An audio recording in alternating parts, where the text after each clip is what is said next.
श्रीराम समर्थ वाणीरूप श्री महाराज तात्यासाहेब केतकर यांची रोजनिशी डायरी भाग क्रमांक 39. अंबडहून निघून श्री महाराजांच्या बरोबर नाशिक त्र्यंबकेश्वर करून मालाडला परत आलो. त्या अवधीत जालन्यास थोड्या आजाराने लक्ष्मीबाई वारल्या. आम्ही नाशिकात असताना साखळकर तेथे आले. त्यांनी सांगितले की ते मुंबईत आपल्या घरी असताना त्यांना ताप येऊ लागला, बराच थकवा आला. त्यांची मंडळी हळदी कुंकवाकरता बाहेर गेली होती. त्यावेळी ते फारच घाबरले. काय करावे हे सुचेना. घरात दुसरे कोणीच नव्हते. इतक्यात त्यांच्या कानात कोणीतरी सांगितले, मी येथे आहे, घाबरू नये. त्यांना धीर वाटला व पुढे तापही कमी झाला. कानात शब्द श्री महाराजांनीच सांगितले असे खात्रीलायक वाटले. म्हणून श्रींचे दर्शन घेण्यास ते नाशिकास आले व थोडे दिवस राहून परत गेले. या खेपेला नाशिकला फारच मुक्काम झाला. मुंबईहून बरीच मंडळी येऊन गेली. मंडळीच तेथे न्यूमोनिया झाला. आम्ही नाशिकला 9/4/52 आलो व 19/6/52 मालाडला परत गेलो. मालाडला परत गेल्यावर मंडळींच्या डोळ्यांचे मोतीबिंदूचे ऑपरेशन झाले. पुण्यात सौ बाळूताई आजारी होती म्हणून तिला येथे आणण्याकरता गेलो.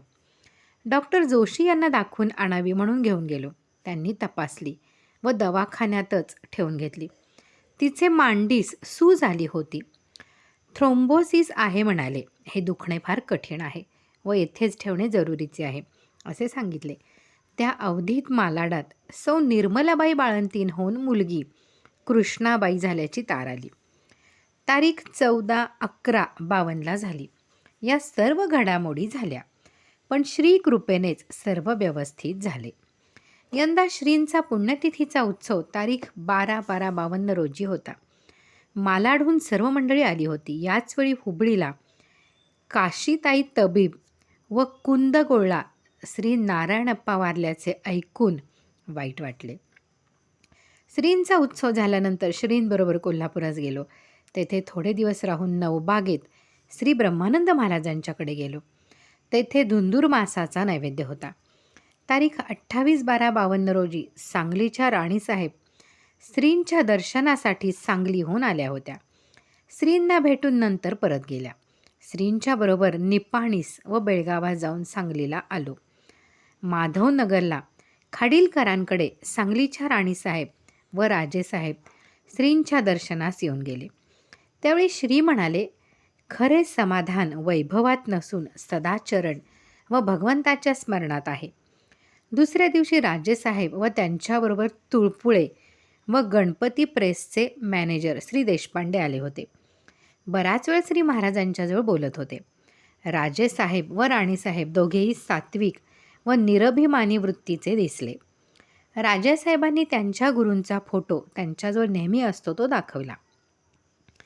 तारीख 9/1/1953 रोजी श्री महाराजांच्या बरोबर इचलकरंजीस राणीसाहेबांनी श्री महाराजांना आग्रहाने बोलवले होते. तिकडे गेलो.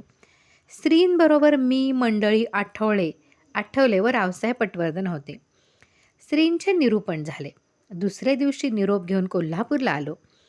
तेथे इचलकरंजीच्या राणीसाहेबांचे दत्तक पुत्रही होते. राणीसाहेब श्री दादासाहेब परांजपे यांच्या भगिनी आहेत. फारच सात्विक असून धर्मशील होत्या. पुढे थोड्याच दिवसात त्या वारल्या. कोल्हापुरात काही दिवस मुक्काम करून साताऱ्यास आप्पासाहेब देशपांडे यांच्याकडे गेलो. तेथे काही अनुग्रह झाले. तेथे जलमंदिर प्रकरणात अत्यंत कष्ट झालेले आपटे यांच्याकडे श्री महाराज त्यांच्या बोलवण्यावरून गेले होते. पोलिसांनी त्यांचे फारच हाल केले. बसता उठता येईना. श्रींनी त्यांना दर्शन देऊन समाधान दिले. बरोबर आठवले होते. ते सज्जनगडास गेले नव्हते. श्रींनी मलाही त्यांच्याबरोबर जाण्यास सांगितले. मला थोडा खोकला व दमा झाला होता. जोपर्यंत जाता येईल तोपर्यंत जावे असे श्री म्हणाले. त्याप्रमाणे साताऱ्याहून निघून गड चढून पुन्हा साताऱ्यास येईपर्यंत बिलकुल त्रास झाला नाही. त्याच रात्री काशीकरांकडे श्री महाराज गेले. थोडेसे निरूपण होऊन दुसऱ्या दिवशी वाईला मारुतीराव पिटके यांच्याकडे गेलो. श्री मारुतीराव हयात नव्हते. ते सब रजिस्ट्रार होते. श्रींचे अनुग्रहित असून मोठे अधिकारी होते. अनुग्रह देण्यास त्यांना आज्ञा होती असे म्हणतात. वाईला श्री चौंडेबुवाही भेटले. त्यांची गोशाळा पाहिली. वाईहून पुण्यास 1 दिवस राहून मालाडला 9/2/53 आलो. श्री पांचले गावकर बुवा श्रींच्या दर्शनास आले होते. ते श्रींना म्हणाले की मी आता राजकारण सोडले आहे, धर्मकारण करतो. मागे साखरखेर्ड्यास गेलो होतो त्यावेळी श्री महाराजांनी त्यांना सांगितले होते की राजकारण हा आपला विषय नाही व त्यांनी कबूलही केले होते. तारीख 1/4/1953 रोजी रात्री 3-3:30च्या सुमारास भाऊसाहेबांचे स्वप्नात दर्शन झाले. कपडे घातलेले होते, त्यांच्या पायावर डोके ठेवले. ते काळबद्दल काही म्हणाले, पण ते फारसे लक्षात नाही. उदंड आयुष्य आहे म्हणाले. श्रींची कृपा व्हावी ही प्रार्थना केली व जागा झालो. त्यांचेच आशीर्वादाने आजचे फळ आहे. रविवार तारीख 27/9/1953 ह्या दिवसापासून श्रींनी रविवारी निरूपण करण्याचे थांबवले. हे सन 1926 पासून सुरू होते. बंद करण्याचे कारण विशेष काही नाही. उशीर होई व त्यांचे सारखे चालूच आहे. डॉक्टर भोसेकर हैदराबाद येथे फार आजारी होते. श्रींनी तेथे यावे असे त्यांना फार वाटे. श्रींबरोबर सोलापुरात गेल्यानंतर आम्ही 4-5 मंडळी केशवराव, मुकुंदा वगैरे तारीख 1/12 हैदराबादला गेलो. तेथे श्री तारीख 7 होते. डॉक्टर भोसेकर यांच्याकडे ते गेल्यामुळे त्या सर्वांना व विशेषतः डॉक्टरांना फार आनंद वाटला. त्यांना डोळ्यांनी दिसत नव्हते. श्री महाराज दररोज त्यांच्याजवळ बसून बराच वेळ सांगत असत. तेथील श्रींची व इतर मंडळीही श्रींना भेटली. मागे बाळकृष्ण बुवा पोद्दार म्हणून एक गृहस्थ गोंदवल्यास येत असत. ते वारले होते, पण त्यांची बायको व मुले श्री महाराजांना भेटली. त्यांचे घरीही श्री गेले होते. तसेच केशवराव बेलसरे यांच्या मातोश्रींकडेही गेले होते. नेहमीप्रमाणे श्री व्यंकटापूर, बेलधडी, हुबळी, धारवाड करून बेळगावला जाऊन नवबागेत श्री ब्रह्मानंद महाराजांच्या दर्शनास गेलो. तेथे बापूसाहेब कागवाडकर यांची प्रकृती बरी नव्हती. गेले बरेच दिवस त्यांना झोप आली नव्हती. त्यांना भेटून श्रींबरोबर गोंदवल्यास जाण्यासाठी कोरेगावला आलो. त्याच दिवशी मुंबई पुण्याकडील 60-70 मंडळी आली. सर्वांचे चहा पाणी होऊन गोंदवल्यास गेलो. यंदा सुरुवातीपासूनच माझी प्रकृती बिघडलेली होती. खोकला व दमाही होऊ लागला होता. कोल्हापुरास डॉक्टर काळे यांच्याकडून टोचून घेतले. काही दिवस कासेगावकरांचे औषध झाले. अशक्तपणा फारच वाटत होता. मुंबईत सायन हॉस्पिटलमध्ये स्क्रीनिंग करून घेतले. सगळ्या तऱ्हेच्या तक्रारी होत्या. शेवटी एक दिवस दादरचे डॉक्टर देवधर आले. त्यांनी मला तपासले व श्री महाराजांना विचारून मला इंजेक्शन सुमारे 50 दिली. माझी प्रकृती सुधारली. अशा प्रकृतीच्या अवस्थेतही श्री महाराजांच्या कृपेने सर्व गोष्टी आनंदात पार पडल्या. आता तीर्थरूप भाऊसाहेबांनी स्वप्नात सांगितलेल्याची आठवण झाली. श्रींचा उत्सव आनंदाने पार पडला. दरवर्षी वाढत्या प्रमाणात उत्सव चालू आहे. 7-8 हजार पाने झाले म्हणतात. हे सर्व श्रीकृपेने चालले आहे याची जाणीव सर्वत्रास आहे. 1 तारखेपासून मंडळी आपापल्या गावी परतू लागली. तारीख 2/1 श्री पांडुरंग बुवांची पुण्यतिथी दर सालाप्रमाणे साजरी झाली. सर्व मंडळी श्रींसह त्यांच्या समाधीकडे जातात. भजन कीर्तन होऊन प्रसाद घेऊन परत येतात. श्री महाराजांच्या बरोबर कुरवली येथे थोडे मंडळींसह तारीख 9/1/54 गेलो. तेथे श्री दामोदर बुवांनी बांधलेले व श्री महाराजांच्या हस्ते स्थापन झालेले श्री रामरायाचे देऊळ आहे. देऊळ प्रशस्त आहे. तेथे आंघोळ करून जवळच श्री शंकराचे देऊळ आहे. तेथे दर्शनास गेलो. अभिषेक करीत असताना पिंडीतून सिंहनाद ऐकू येत होता. सर्वच वेळेला असा होतो असे नाही, असे तेथील मंडळींनी सांगितले. श्रीरामाच्या मंदिरात नैवेद्य केला. प्रसाद घेऊन निघालो. वाटेत वडूजला तेथील पोस्टमास्तर कुलकर्णी यांच्याकडे जाऊन रात्री गोंदवल्यास परत आलो. थोडे दिवस गोंदवल्यास राहून आम्ही सर्व श्री महाराजांच्या बरोबर तेथून निघालो. काही मंडळी पुण्यास, काही कोल्हापुरास व थोडी मंडळी श्रींसह माधवनगरला गेलो. सांगली वगैरे करून कोल्हापूरला आलो. रत्नागिरीस पंडितराव यांचे चिरंजीव भाऊ नोकरीवर होते. श्रींसह मी, मंडळी, पंडितराव व डॉक्टर पाथरकर तसेच सौ विमल व तिची मुले असे रत्नागिरीस गेलो. भाऊ श्री जोगळेकर यांच्या बंगल्यात सड्यावर राहत होते. तेथेच त्यांच्या शेजारी जोगळेकरही राहिले होते. श्री जोगळेकर श्री महाराजांना प्रथमच तेथे भेटले. पुढे त्यांनी अनुग्रह घेतला व शेवटपर्यंत श्रींच्या अनुसंधानात होते. रत्नागिरीहून आम्ही सर्व अर्थात श्री महाराजांच्या बरोबर पुळे येथे गणपतीरायाच्या दर्शनास गेलो. कृष्णा केतकर यांचे सासरे शेंडे यांच्याकडे उतरलो. श्री गणपतीरायाचे दर्शन, प्रदक्षिणा, नैवेद्य वगैरे सर्व केले. स्थान फारच रम्य आहे. फार वर्षापूर्वी साधारणतः 1895-96 तीर्थरूप भाऊसाहेबांच्या बरोबर आम्ही येथे आल्याचे स्मरते. श्री गणपती पुळ्यास तारीख 2/2/54 रोजी गेलो. दुसऱ्या दिवशी मौनी अमावस्या होती. हा असा योग 100 वर्षांनी एकदा येतो असे ऐकले. माहीत नसताना श्री कृपेमुळेच आज समुद्र स्नान व श्री गणपतीरायाचे दर्शन घडले. श्री गणपतीचा डोंगर परमात्मा स्वरूपच आहे. त्याच सुमारे पाऊण मैलाची प्रदक्षिणा होते. त्या प्रदक्षिणेच्या वाटेवर अगदी जंगलात झोपडीत एक साधनी राहतात. त्यांचे नाव कानिटकर. पूर्वी बरीच वर्ष शेंबेकर म्हणून एक गृहस्थ येथे राहत असत. पण त्यांनी ते स्थान सोडून गृहस्थाश्रमी झाले. ह्याच दिवशी प्रयागमध्ये फार मोठी यात्रा जमली होती. सर्व श्रीकृपेचेच फळ.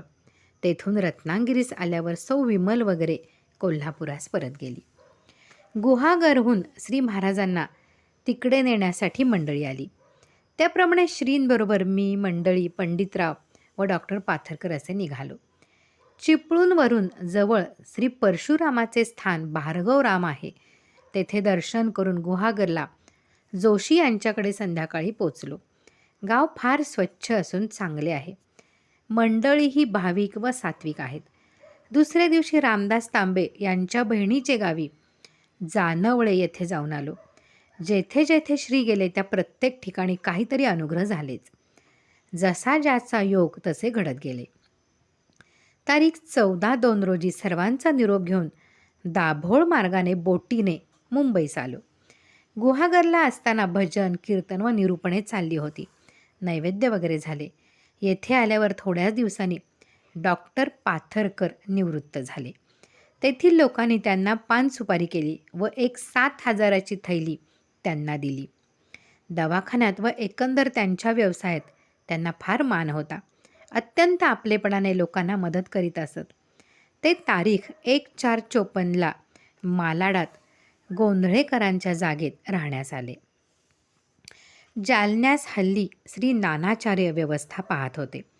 मंदिराच्या आवारात एक पाण्याचे कुंड आहे. उन्हाळ्यात ते आटत असे.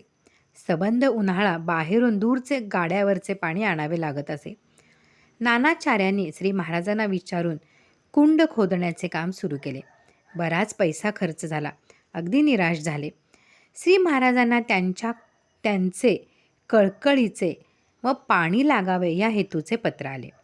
श्रींनी त्यांना कळवले की श्री रामरायाच्या पायावरील तुळशी फुले घेऊन पाणी लागावे अशी प्रार्थना करून उत्तरेकडे खणावे. श्री रामकृपेने ठीक होईल. त्याप्रमाणे त्यांनी केले आणि खालून इतके जोरदार पाणी आले की खणण्याकरता नेलेली कुदळी फावडीसुद्धा बाहेर काढता आली नाहीत. तसे ते पाणी आजपर्यंत आहे. लवकरच श्री रामनवमी आली होती. श्री महाराजांनी या रामनवमीला यावे. त्यांच्या कृपेमुळे कुंडाला पाणी लागले आहे असे त्यांनी पत्र लिहून विनंती केली. श्रींनी त्यांना कळवले की ज्याच्या कृपेने पाणी लागले ते श्री रामराय तेथेच आहेत. आनंदाने उत्सव करावा. नानाचार्यांना चैन पडेना. उत्सवास चैत्र शुद्ध प्रतिपदेपासून सुरुवात झाली.